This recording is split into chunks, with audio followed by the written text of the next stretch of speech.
Well, I'm going to call the mayor of Washington, D.C. Governor, this is Nancy. Governor, I don't know if you have been approached about the Virginia National Guard. Mr. Hoyer was speaking to. You know, what's so interesting about that is that for months, would say, well, where was Nancy Pelosi? What was she doing? Why wasn't she doing enough? Aside from the utterly damning contents of today's January 6th hearing regarding the plan laid up by the Trump team months in advance to basically lie about the election and incite chaos. And what Trump's going to do is just declare victory, right? He's going to declare victory. When you wake up Wednesday morning, it's going to be a firestorm. What became apparent today was that there was other lies spread throughout, that Nancy Pelosi was at fault somehow for the insurrection on the Capitol because she didn't bring in the National Guard, which was shown in evidence just released today. We just were waiting for so-and-so. We need them there now, whoever you got.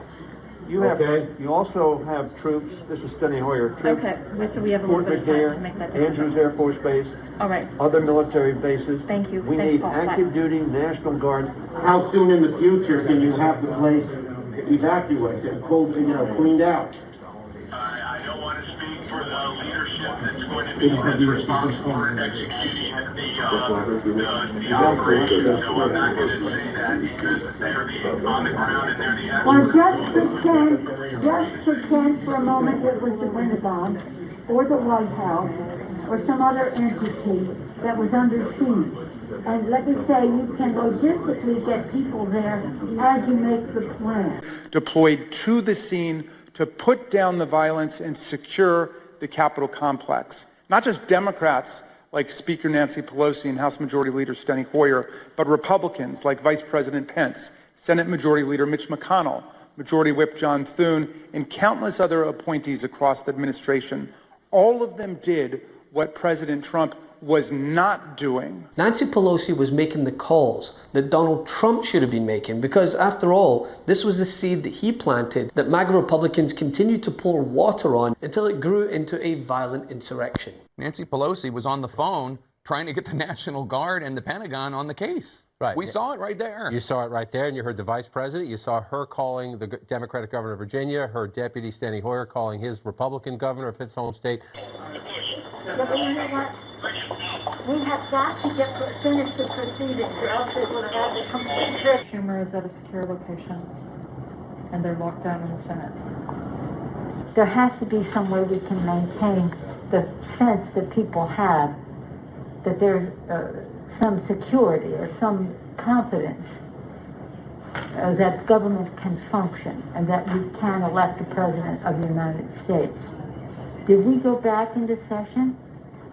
We did go back into session, but now apparently everybody on the floor is putting on tear gas masks to prepare for a breach. And I'm at the Capitol building. I'm literally standing with the chief of police of the U.S. Capitol Police. He just informed me what you will hear through official channels. Paul Irving, your sergeant at arms, will inform you that their best information is that they believe that the House and the Senate will be able to reconvene in roughly an hour. Good news. So your sergeant at arms be in touch about the process for getting members back in the building. Thank you very much, Mr. Vice President. Good news. And just as Cheney foreshadowed in her opening statement, this was a result of one man. The vast weight of evidence presented so far has shown us that the central cause of January 6th was one man, Donald Trump, whom many others followed. At MeidasTouch, we are unapologetically pro-democracy, and we demand justice and accountability. That's why we're spreading our message to Convict 45. That's right, gear up right now with your Convict 45 tees and pins at store.MeidasTouch.com. That's store.MeidasTouch.com.